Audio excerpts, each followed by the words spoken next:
मित्रांनो नमस्कार. स्टडी 7 या यूट्यूब चॅनलवर आपले पुन्हा स्वागत करत आहे आणि आजही आपण काही गणिताचे प्रश्न बघणार आहोत की जे होणाऱ्या स्पर्धा परीक्षेकरिता महत्त्वाचे ठरतील. तर वेळ न घालवता चला सुरुवात करूया. तर बघा यामध्ये जो पहिला प्रश्न आहे तर तो आहे 100 काचेची भांडी मी एका माणसाला एका ठिकाणाहून दुसरीकडे न्यायला सांगितली. प्रत्येक भांड्यामागे 3 रुपये द्यायचे ठरले. जर एखादं भांड नेताना फुटले तर 9 रुपये त्याने मला द्यायचे असं ठरलं. शेवटी त्याला 240 रुपये मिळाले तर किती भांडी फुटली? तर सिंपल आहे.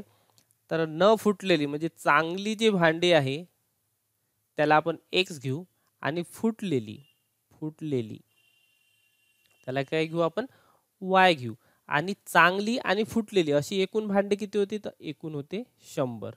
ठीक आहे. म्हणजे हे एक समीकरण आपलं तयार झालं. त्यानंतर बघा प्रत्येक भांड्यामागे 3 रुपये म्हणजे चांगली भांडी एक्स असेल तर प्रत्येक भांड्यामागे 3 रुपये म्हणजे 3x आणि फुटलेली जी भांडी आहे त्याच्यातून पैसे कमी होणार. ठीक आहे. मग फुटलेली जे काही असेल वाय भांडी जे काही फुटलेली असेल तर त्याच्या मागे 9 रुपये. ठीक आहे. आणि मायनस केल्यानंतर त्याला किती रुपये मिळाले 240. तर बघा हे झाले आता दोन समीकरण तयार. तर आपल्याला काय पाहिजे आपल्याला काढायचं आहे फुटलेली भांडी. किती भांडी फुटली फुटलेली भांडी काढायची आहे म्हणजे आपल्याला वाय ची किंमत काढायची आहे. मग एक्स कॅन्सल करून घ्यायचं. एक्स कॅन्सल कसा होणार तर इथं 3 ने गुणल्यानंतर याला 3 ने गुणू यालाही 3 ने गुणू यालाही 3 ने गुणू म्हणजे हे होणार 300. ठीक आहे. तर आता यामधून हे वजा करून घेऊ. हे वजा केलं ते अधिकचं चिन्ह झालं आणि हे वजा. ठीक आहे. म्हणजे हे कॅन्सल आणि हे 3 आणि 9 हे झाले 12y आणि इकडे हे होणार 60 उरणार. ठीक आहे.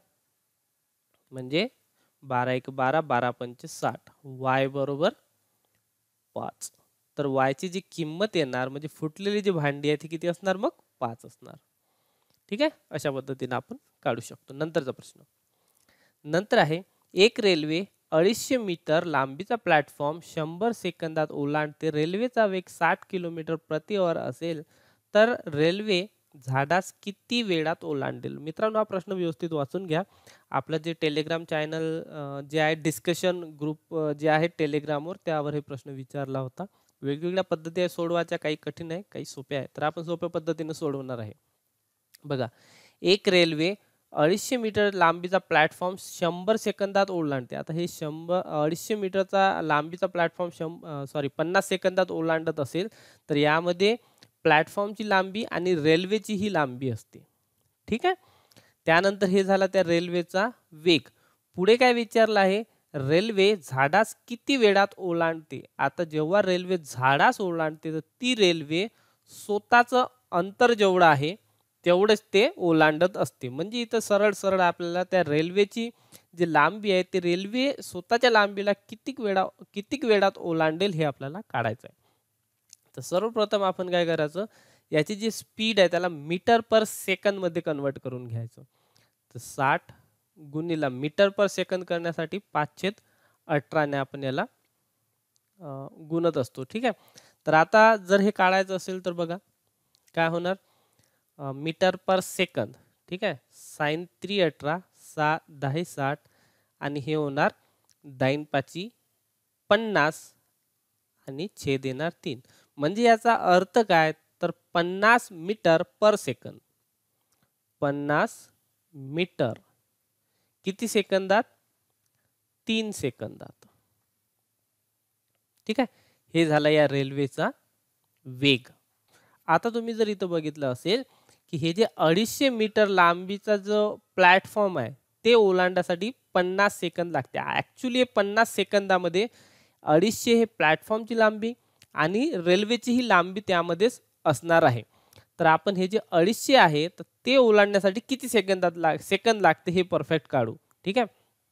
तर बघा 50 मीटरसाठी 3 सेकंद 100 मीटरसाठी होणार 6 150 मीटरसाठी 9 त्यानंतर 200 मीटरसाठी 12 आणि 250 मीटरसाठी किती होणार हे 5 5 25 आणि हे 5 3 15 सेकंद झालं. किती वेळ लागला 250 मीटरसाठी 15 सेकंद आणि इथे काय सांगितलंय 50 सेकंद लागत आहे. म्हणजे जे 50 वजा 15 सेकंद म्हणजे उरले किती 35. तर हा जो वेळ असतो हे असते त्या रेल्वेची स्वतःचे अंतर स्वतःचे अंतर अ, म्हणजे क्रॉस करण्यासाठी लागणारा वेळ. ठीक आहे, स्वतःचे अंतर कापण्यासाठी लागणारा वेळ. आणि हेच जे वेळ आहे स्वतःचे अंतर कापणे म्हणजेच एका झाडाला ओलांडणे, हेच याचं अर्थ आहे. म्हणून याचा सरळ सरळ आन्सर 35 येणार. बस 2 ते 3 स्टेपमध्ये याचा आन्सर आहे, परंतु थोडं किचकट आहे त्याच्यामुळे कन्फ्यूज इथं होऊ शकता तुम्ही. ठीक आहे. नंतर नंतर आहे, एक व्यक्ती 8,000 रुपये 20% दराने व 16,000 रुपये 10% दराने जमा करतो, तर एकूण व्याजाचा दर किती? तर सिंपल आहे, 8,000 यावर किती आहे 20%, 10% म्हणजे 800 होणार, 20% म्हणजे होणार 1,600 रुपये. त्यानंतर 16,000वर 10% म्हणजे 16,000वर 10% म्हणजे तेही 1,600 होणार. ठीक आहे, याची बेरीज केली हे झाले 3,200, याची बेरीज केली, ठीक आहे, हे झालं 24,000. म्हणजे 24,000वर किती व्याज भेटलं? 3,200 रुपये. म्हणजे याचे आता आपण इथे 3,200 दर काढण्यासाठी 100 ने इथे आपण गुणत असतो. म्हणजे हे होणार क्रॉस, त्यानंतर हा शून्य कॅन्सल, त्यानंतर 8 त्रिक 24, 8 चूक 32 आणि 0 40 भागीला 3 म्हणजे 3 एक 3 उरला इथे 1, त्यानंतर 3 त्रिक 9 उरला 1 परत 3 म्हणजे 13.3 हे असेल याचं आन्सर. नंतरचा प्रश्न. नंतर आहे, तेजस पूर्वेकडे 10 किलोमीटर गेला, डावीकडे वळून त्याने 4 किलोमीटर प्रवास केला व त्या ठिकाणाहून त्याने आग्नेयेकडे कोणात 5 किलोमीटर प्रवास केला, तर तो मूळ स्थानापासून किती अंतरावर? इथे कन्फ्यूज करणारं फक्त हे आहे. कधी कधी काय होते जेव्हा टायपिंग वगैरे होते ना, तर हे शायद 115 अंश असंही असू शकते. ठीक आहे, किंवा मग इथे ॲक्च्युली आग्नेय दिशा म्हटलं तर 90 आणि 45 135 यायला पाहिजे होतं असं. ते हे कन्फ्यूज करणार असू शकते, तर हे सोडूनही दिलं तरी चालते, सरळ आपण सोडून घेऊ. जसं की आपण नेहमी जे दिशा घेत असतो, हे उत्तर, हे दक्षिण, हे पूर्व आणि पश्चिम अशा घेत असतो. तेजस पूर्वेकडे, इथून जर घेतलं तर पूर्वेकडे 10 किलोमीटर गेला. ठीक आहे, त्यानंतर डावीकडे वळून 4 किलोमीटर, तर इकडे गेला तो 4 किलोमीटर. त्यानंतर आता वरती त्याचं तोंड आहे पूर्वेकडे, व त्या ठिकाणाहून त्याने आग्नेयेकडे, तर आग्नेय दिशा कोणती आहे? तर हे आहे आ ई वा नाही. ठीक आहे, आग्नेय दिशा म्हणजे इकडे जो आहे, तर हे इकडे होणार 90 आणि इकडे होणार 90 आणि 45 135. इथे काहीतरी चुकीचं दिलेलं आहे असं वाटते. ठीक आहे, तर इकडे तो आग्नेय दिशेला किती गेला? बघा, आग्नेयेकडे 5 किलोमीटर, तर बरोबर तो इकडे गेलेला आहे 5 किलोमीटर. ठीक आहे, तर आता जो त्याचं मूळ ठिकाण आहे तिथून शेवटचं जे अंतर आहे ते किती असेल हे काढायचं आहे. तर तुम्हाला हे तर माहीतच आहे 10 आहे, तर हे किती असणार? तिथं पायथागोरस प्रमेय लागू होते, हे होणार काटकोन. आणि एक प्रमेय हे तुम्हाला माहीत पाहिजे की त्याचं जे गुणोत्तर असते 3:4:5 हे असते त्याचं गुणोत्तर. म्हणजे हे काटकोन असेल, एक बाजू 4 असेल, 5 असेल, तर तिसरी जी बाजू असते ती असते 3. ठीक आहे, किंवा दोन्ही बाजू 3-4 जर असल्या तर कर्ण हा 5 असतो. हे गुणोत्तर एक तुम्हाला लक्षात ठेवायचं आहे. किंवा मग तुम्ही इथं पायथागोरसच्या प्रमेयानेही काढू शकता. मग इथून स्टार्ट पासून एंड पर्यंत जे अंतर आहे ते होणार 10 अधिक 3 म्हणजे 13 किलोमीटर. ठीक आहे, चला नंतरचा प्रश्न. नंतर आहे, गोविंदाला 2 मुले आहेत. 4 वर्षापूर्वी गोविंदचे वय त्याच्या मोठ्या मुलाच्या वयाच्या तिप्पट होते. आणखी 4 वर्षानंतर मोठ्या मुलाचे वय त्याच्या लहान मुलाच्या वयाच्या दुप्पट होईल. जर आज लहान मुलाचे वय 8 वर्ष असेल तर गोविंदचे आजचे वय काढायचे आहे. तर सिंपल आहे. बघा, इथे सरळ आपण इथे मुलाचं जे वय दिलं आहे, आजचे वय दिलेलं आहे, कोणत्या? लहान मुलाचे. तर आपण एक काम करू, हे लहान मुलगा, ठीक आहे, हे मोठा मुलगा आणि हे गोविंद. ठीक आहे, त्यांची वय घेऊ आता. आजची वय, तर लहान मुलाचे जे आजचे वय आहे या लहान मुलाचे ते किती दिलेलं आहे? इथं 8 वर्षे दिलेलं आहे. आता पुढे वाचा. 4 वर्षापूर्वी गोविंदचे वय त्याच्या मोठ्या मुलाच्या वयाच्या तिप्पट होते. तर हे जर याचं आजचं 8 वय असेल, तर इथे वाचायचं आहे आपल्याला. आता आणखी 4 वर्षानंतर मोठ्या मुलाचे वय त्याच्या, बघा, आणखी 4 वर्षानंतर मोठ्या मुलाचे वय त्याच्या लहान मुलाच्या वयाच्या दुप्पट होईल. हे वाक्य महत्वाचं आहे. तर 4 वर्षानंतर वर्षानंतर. याचं किती होणार आहे? लहान मुलगा जे आहे 4 वर्षानंतर हा होईल 12. ठीक आहे, 8 आणि 4 12.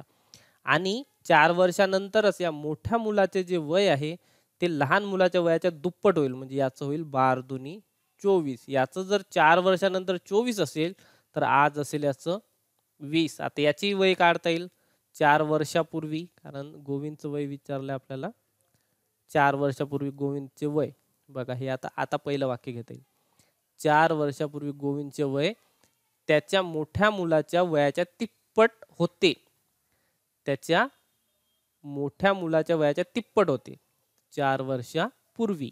आता इथे पूर्वी घेऊ आपण. ठीक आहे, तर 4 वर्षापूर्वी याचं असणार लायनाचं 4, याच्यातून 4 गेले हे होणार 16 आणि याच्यात तिप्पट वडील 16 48. हे होणार 4 वर्षापूर्वी गोविंदचं वय. आज जर म्हटलं तर 48 आणि 4 हे होणार 52. 4 वर्षानंतर होणार 56. ठीक आहे, अशा पद्धतीने आपल्याला इथे चार्ट काढून स्टेप बाय स्टेप त्यातलं वाक्य वाचू आपल्याला म्हणजे काढता येते. पण यात एक लक्षात घ्या की याच्यामध्ये जे हल्ली आपल्याला वय दिलेलं आहे ते महत्वाचं असते इथे.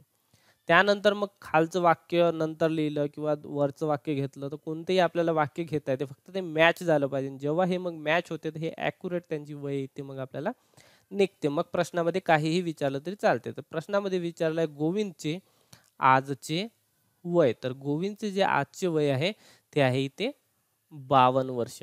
तर इथे आजचं विचारलं होऊ शकते 4 वर्षापूर्वीचं, 4 वर्षानंतर, 8 वर्षानंतर काही इथे विचारू शकते. तर हे एक वेळा चार्ट आपल्याला बनवता आला पाहिजे. तर मित्रांनो, प्रश्न कसे वाटले हे मला नक्की कळवा. आणि जसं की तुम्ही रिक्वेस्ट करत आहात की चॅप्टरनुसार घ्या, तर आपण चॅप्टरनुसारही घेणार आहे. मधामधात माझे व्हिडिओ आले नव्हते, त्यासाठी कारणही तसंच होतं की माझा ॲक्सिडेंट झालेला होता मधात आणि त्याच्यामुळे मी करू शकलेलो नाही. तरी पण आता आपण रेग्युलर व्हिडिओ घेऊ. व्हिडिओ बघितल्याबद्दल धन्यवाद.